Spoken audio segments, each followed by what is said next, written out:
notice it, or for a motorcycle, you may notice it looks a little different from other frame jigs because I've never done this before. I got a whole bunch of tools I don't know how to use,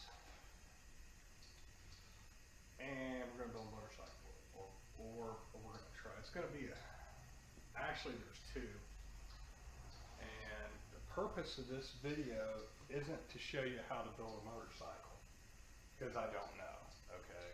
I've rebuilt one, but I've never built one from scratch. Not an expert welder or fabricator. It's not my normal job, so that's not why I'm here. What I'm actually here for is, frankly, social media is really cheap storage. And one of these bikes, like these are old bikes, okay? They're a 1941 and a 1942 Flathead Harley 45. And they basically look like this. That's the engine case. There's heads and stuff, but that's the engine case. And when you go back this old, you get pre-1970s, a title passed with the engine. The VIN numbers are on the engine, right? And the title passed with that. So one of these is a titled engine. I've got an assembled 45 out of a G model over there. The trike. The trike is the G model. So I've got one out of the servo car trike. It is titled, and that's not a big deal. The other one, however, is the Mrs. bike, and it's hers, and it's not assembled. It's a pile of swap meet parts is what it is. So this one will have to have an invent, right? This will have to have a pink tag from the state, and there's a process that you have to go through for that, where you have to show them how you built the bike. And a video would be good if it gets to the point, you know, that we have to ask a judge to issue a title, or if we need to go back and pull stills or anything like that. The state wants to know that all these parts were purchased for the project, and if they were obtained in a legal fashion, you know, like that you're not out stealing motorcycles and trying to get them to issue a title for them. And so, but this is a bunch of parts that came from various swap meets, and this one's going to have to go through the invent process, and this video will really help with that. So if you're here to learn about old Harleys, the Tatro Machine channel is awesome. He's probably the most knowledgeable antique Harley Davidson builder on YouTube right now, on social media, period. There are a bunch of fabricator guys, you know, so if you're looking for that, you're going to be really disappointed, okay, because that's not what we're doing. This jig is different because I don't know what I'm doing. It's firm enough I can attach heavy steel to it, right, to hold things in place. While I weld them with the TIG welder, I can barely use. It's also is laid out like this because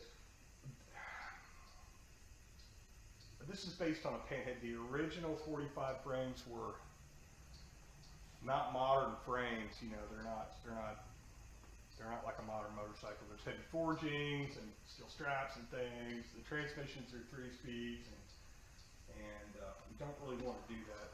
We want to build some modern bikes so that you can actually ride and have fun on it. And to do that, there's going to be a 4-speed shovel head transmission behind this one. Now that's hers, right? Mine has a 6-speed. And I've got some plans actually that I bought the Chopper Builder's Handbook people, right, for a panhead frame. It's a 1948 panhead frame. And we're going to tweak that, modify that. And this will kind of, this design will hopefully allow us to kind of visualize the thing and tweak it as it comes into shape. Pago makes a frame for these, and it's incorporates the 4-speed, and all these monitors. Nothing will fit mine. Mine's a 6-speed out of touring. It's nothing's going to work with that. It's going to be completely custom. So is the drive.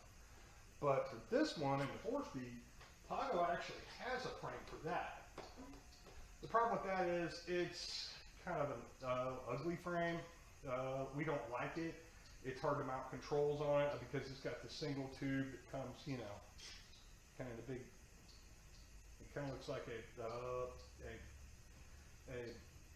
guppy fish or something, right? Like bows really sharply underneath, and there's no good way to do a jack under it. It's no place to mount your controls. It doesn't provide a lot of protection for the case either. So we kind of want to do like an Indian Larry kind of thing, right? With a traditional frame that comes together and goes up into a single tube going up. And then there's place to mount your controls. You can throw a standard jack under it. It's, it looks a little stronger. So we're going to do that because we can't buy one. We're just going to make them. You can take a shovel head frame and cut it up. They're kind of big and heavy. And this is a chance. We've been working on this for a long time. We bought a lot of tools. And there's a tubing bender that I can't use. And a bunch of other tools that are dedicated to this. So this is going to give us a chance to use all these. And this video is mainly document her bike, right? For the process for the stage. But also it's kind of annoying because I bought a bike, right? A shovel head. And it's my first Harley ever. I mean, I never even sat on a Harley prior to that. I bought it. It's old, right? They're old bikes. And I bought it, and I had it like a month around. Crap, it blew up.